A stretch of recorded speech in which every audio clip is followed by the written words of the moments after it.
fast forward to 20. Let's see, we've been 2021, right towards the tail end of COVID. I was diagnosed with having an issue with my heart and had to have a quadruple bypass over Christmas of 21. Wow. And that during that period of time, my sister approached me and she was like, "God's trying to tell you something. Need to get your life right, you know." You and I was like, "Yeah, okay, whatever." Is your sister younger or older than you? She's 4.5 years younger than me. Okay. So I'm like, "Yeah, whatever." Yeah, little sister, come on. Right. But it didn't stick. So then we went. So I survived that. Went back to work. Still doing what I'm doing the Joel thing. And 15 months later, I was diagnosed with lymphoma. So I just got over the heart thing, and now I'm dealing with cancer. And so we went to Vanderbilt, dealt with chemo. That seemed to work. And then 6 months later, another PET scan showed that it was starting to come back again. And that pushes us now into spring of 24. Well, hey, everybody. Welcome to the Love the Word podcast. My name is Alex Fisher, and I'm on staff here at the River Community Church located in Cookeville, Tennessee. Our vision as a church is that we would be a church that loves God, loves people, and impacts the world. But the question is, how do we know how to do that? How do we know how to love God, love people, and impact the world? Well, the good news is that God did not leave us wondering about how to do those things, but He revealed Himself and how to walk with Him in the Bible. And so because of that, we don't want to be a church that simply knows about the Word. We want to be a church that truly loves the Word. So to help cultivate that, in the year 2025, our church is reading through the Bible chronologically. The sermons on Sunday mornings have been in line with the reading plan each week. And then we've created this podcast resource just as a way to interview different River staff and leadership about what God is teaching them in the reading plan. So if you're not currently doing the reading plan with us, you can hop on and just jump in where we're at. And you can find that reading plan at bible.therivercc.com.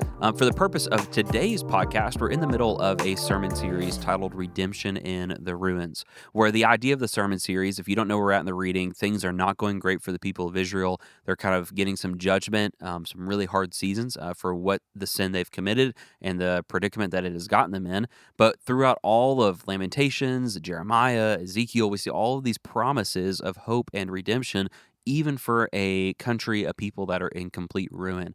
And so we've been asking the question, what does it look like for God to bring redemption to the ruins of our lives? Because we believe that even if your life is very broken right now, which if we're honest, all of our lives are broken to a degree, that brokenness doesn't need to be the end of your story, but that God can bring redemption to the ruins of our lives. And so we've been interviewing different people we know who are in our church or connected to our church that we've seen walk through a variety of challenges, whether it's a medical issue or challenge or financial or relational or the sin struggle, and just having a conversation with them about how they saw God bring redemption to a very difficult situation or season in their life.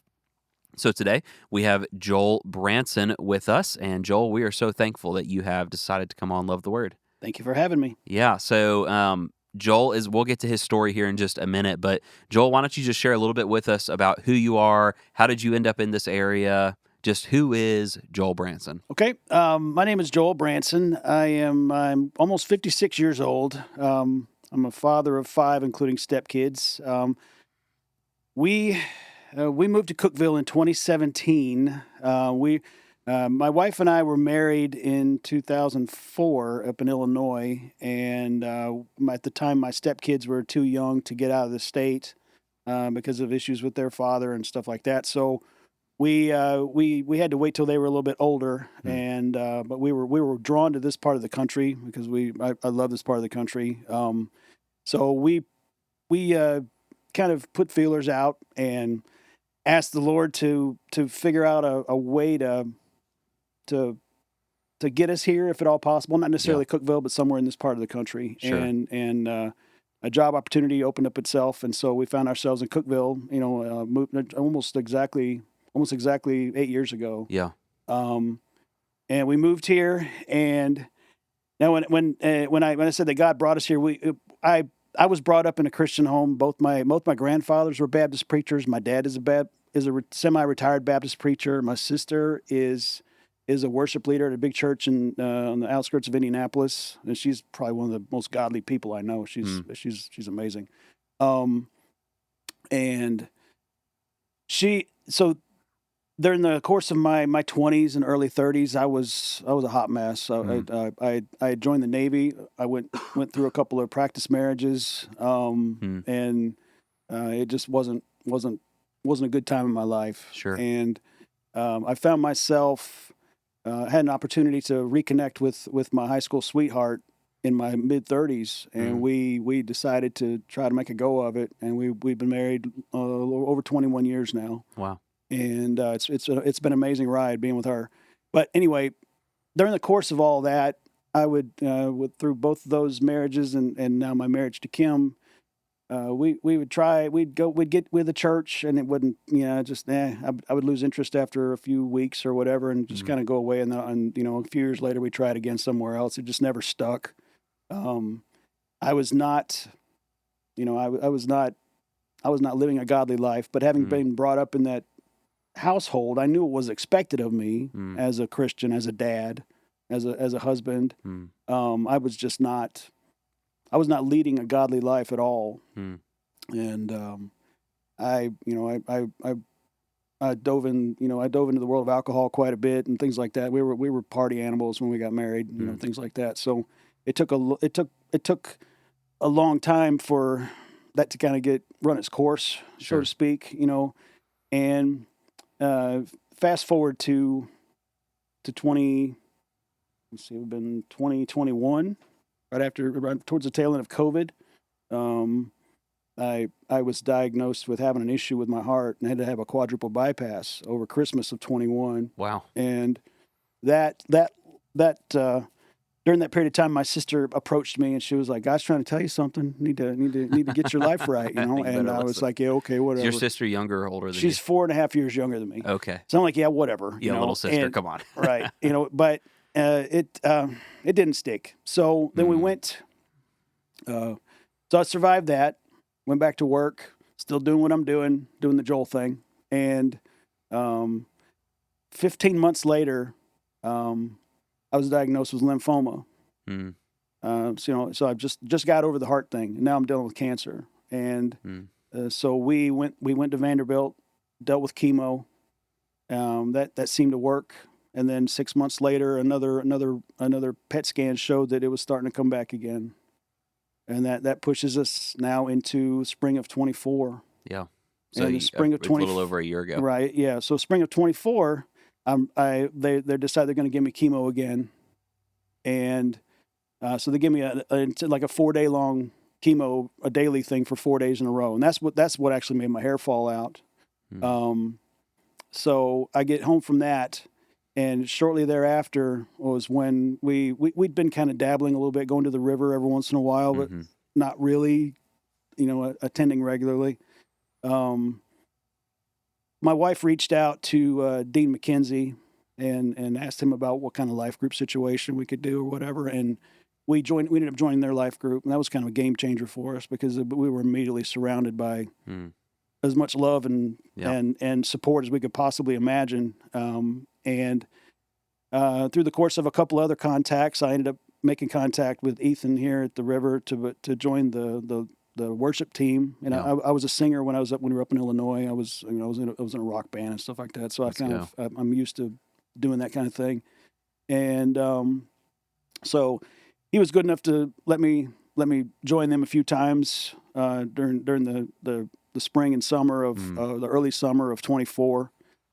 And while all that was going on, Vanderbilt was gearing up to put me through a pretty intensive T-cell replacement therapy called CAR-T that was supposed to knock my cancer out, and they put me through that.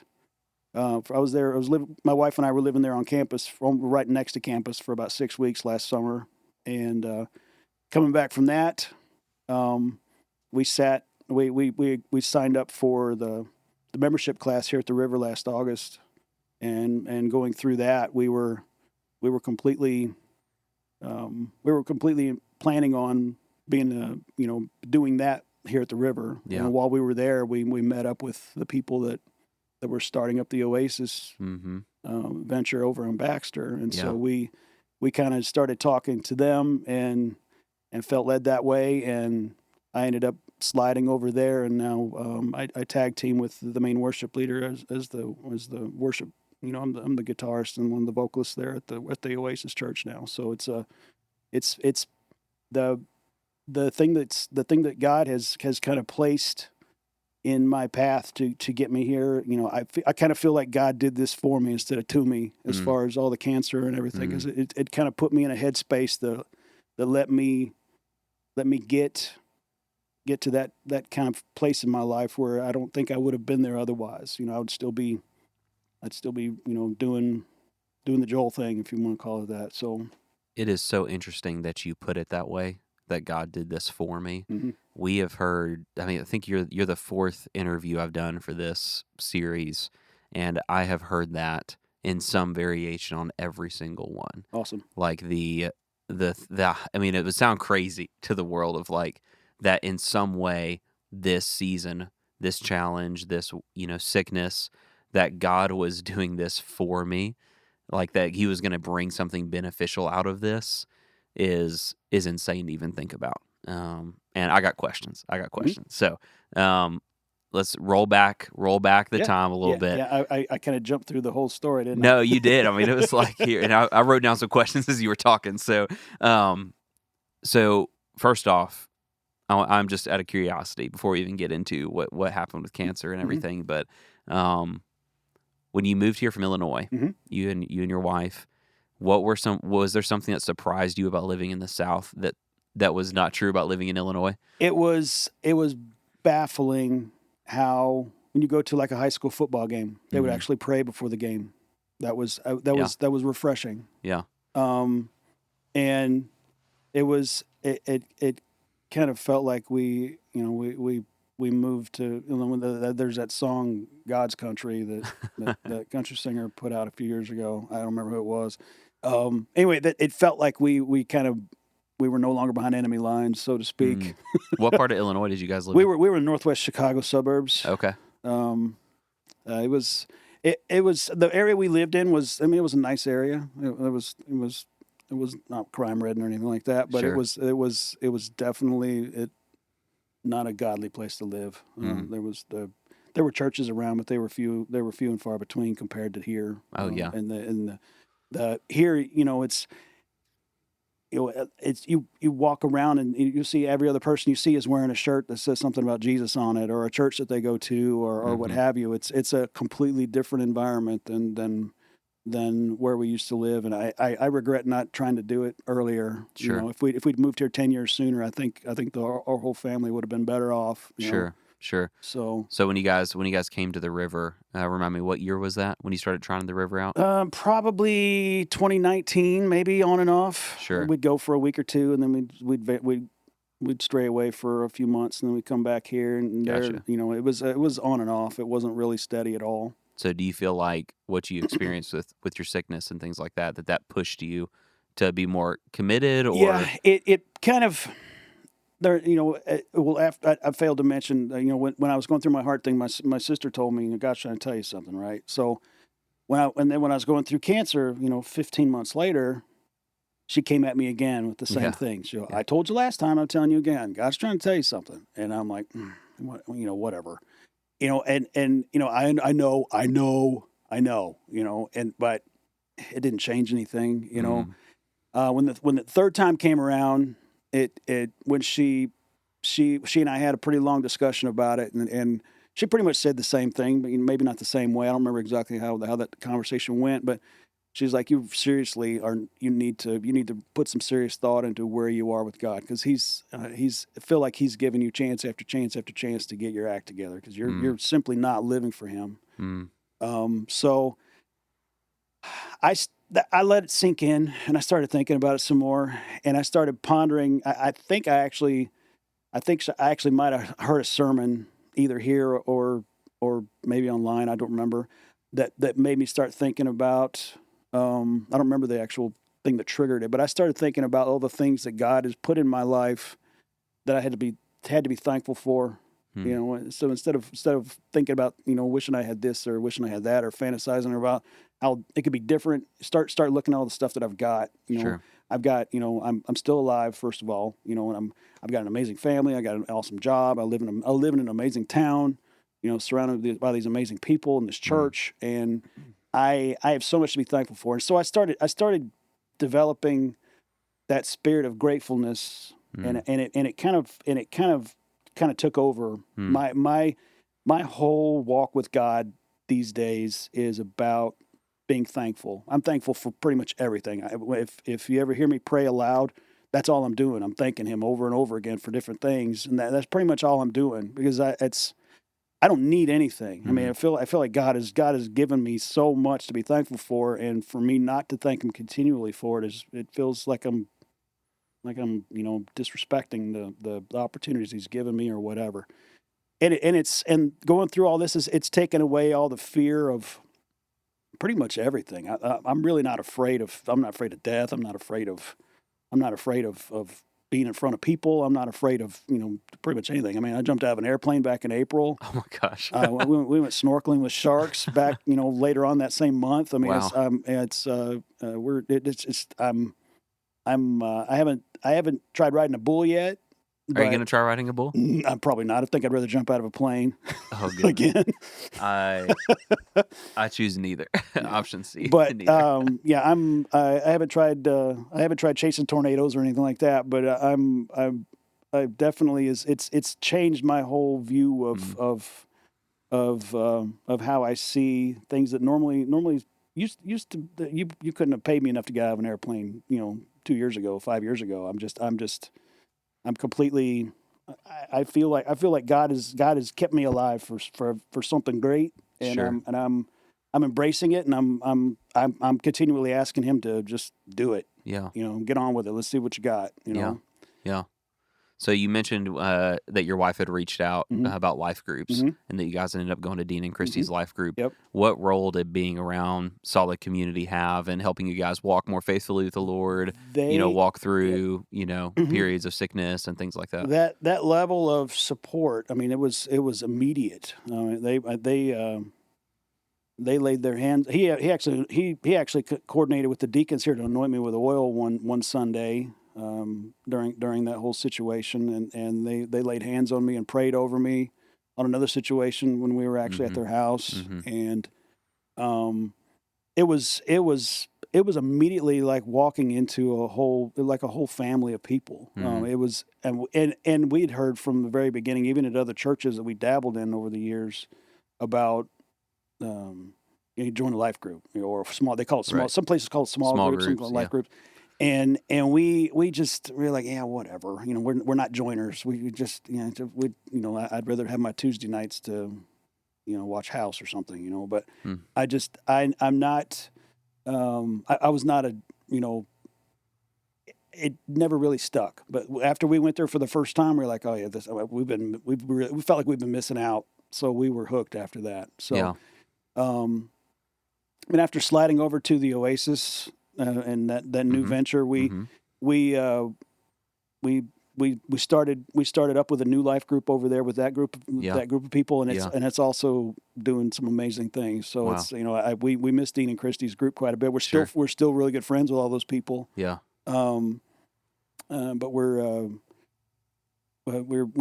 have a whole new life group, and then, you know, and there's some, you know, and over at the Oasis, like I said, I'm on the worship team. My wife is now the treasurer over there, and, you know, she's working with the women's ministry over there. So this whole thing has completely changed our lives. So much for not being a joiner. Right, no kidding. We jumped in with both feet. Yeah. So what would you say to the person that is hesitant to do that? Is hesitant to go all in? Whether they're going through a difficult time right now or not? Because I love what you said. You're like, before I would rather have my Tuesday nights to watch House or something. And it's like people will make time for what's a priority to them. Right. And so, not there's anything wrong with watching TV. I'm not saying that, but you know, I think people can make tons of excuses, some more valid than others, for why I can't get involved in community. But just from your perspective, kind of being on both sides, having been on both sides, what would you say to someone who's like hesitant to go all in? You don't know what you're missing. It's, I mean, to the outside, being around godly people it may seem kind of lame. It's like, they're Another not, Bible study again. it's like, oh, okay, whatever. But it's we look forward to our Wednesday night life group or our Tuesday night life group. When we were with Dean and Christy, it's something we look forward to every week. Getting to get together with those people who are actually, they feel like family. And doing something meaningful and and praying over each other and stuff like that. It's you feel drawn to it after it is something you miss when you decide to take a couple weeks off because it's fallen over fall break or something like that. You kind of miss it. You know. Yeah. I think people just don't know what they're missing if they're refusing to even give it a shot. I think you should try it at least once and see what it's about, because it was a game changer for us. Yeah. Yeah. One part of your story I kind of wanted to dig in a little bit on that we didn't really cover. I hope it's okay. Is just, I remember, serving on the worship team with you some, kind of knowing what was going on behind the scenes in your life. You had shared some of that with the worship team too, here at the river, of, what you were walking through, and seeing you continue to worship in the middle of that, on the other end of that.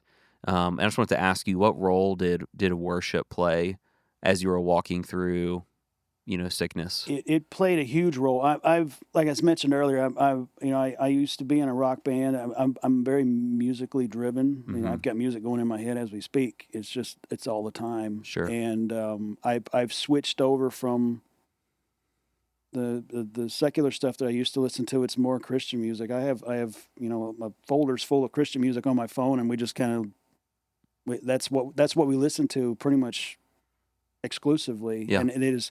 And being surrounded by that type of stimulus it changes how your brain is wired over time instead of all the garbage that's typically out there. Sure. Who are some artists you'd like to listen to?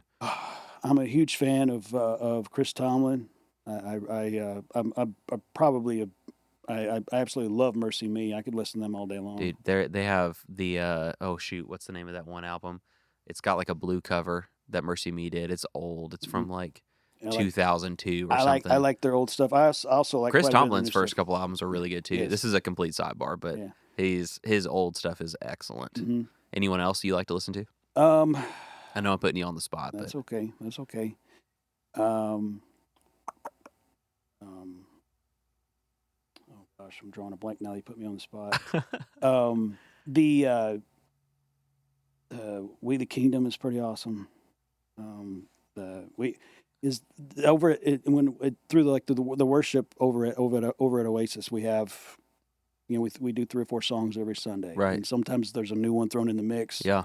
And so over the period of the last, gosh, we're coming up on 6-8 months now. We've been doing this. That is actually crazy. More than that, like 10 months. Yeah, that is crazy. I've got a pretty big arsenal of music of just the stuff that we do at church. Yeah. And that a lot of time that's what I'm listening to. Right.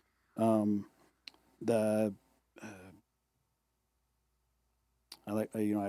used to listen to a lot of Stephen Curtis Chapman back in the day. I still have some of his stuff in my some of his first albums are so good.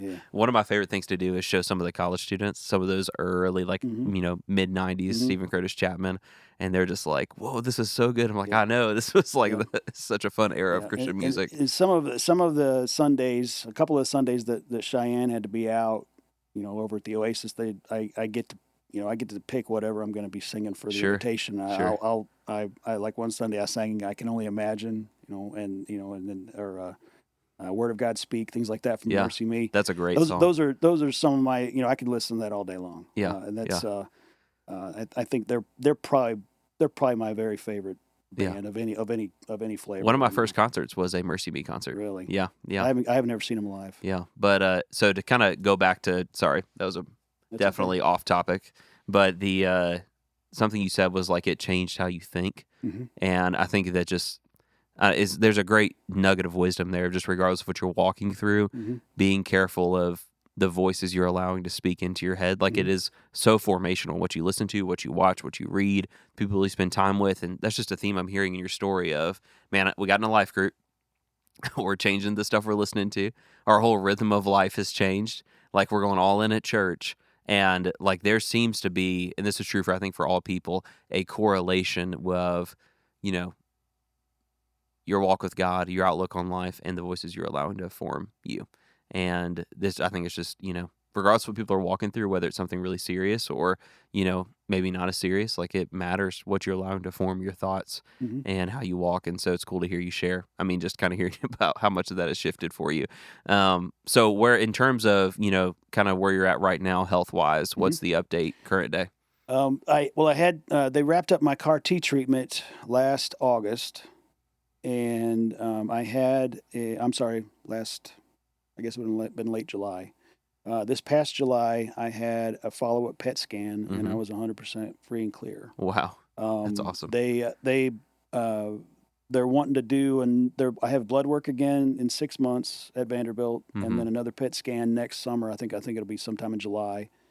And if that comes back clear again, they're gonna stop looking at me altogether unless something happens. Really? Yeah, so I know I know several people that have been dealing with different types of cancer, and they have to go back every 6 months or Yeah. whatever. And that's what I've had to do for the last couple of years. But yeah, they told me at this last one, if I get one more clean PET scan, I'm going to be done. Wow. So Wow. I'm because the T cell treatment that they gave me actually modifies my existing T cells, and they modify it so it intentionally will fight cancer just like it's an infection Okay. instead of my body embracing it, it fights Sure. it. Sure. So hopefully that'll just continue down that path, and I can get on with my life. I'm not done. So Yeah, right. It doesn't sound like you're done to me. Well, man, that is super, super helpful. Thank you for sharing your story. you're If there's welcome. somebody walking through cancer right now or another medical, Hmm. situation, is there a piece of advice you would give them that maybe you heard or someone shared with you that was helpful? Uh, the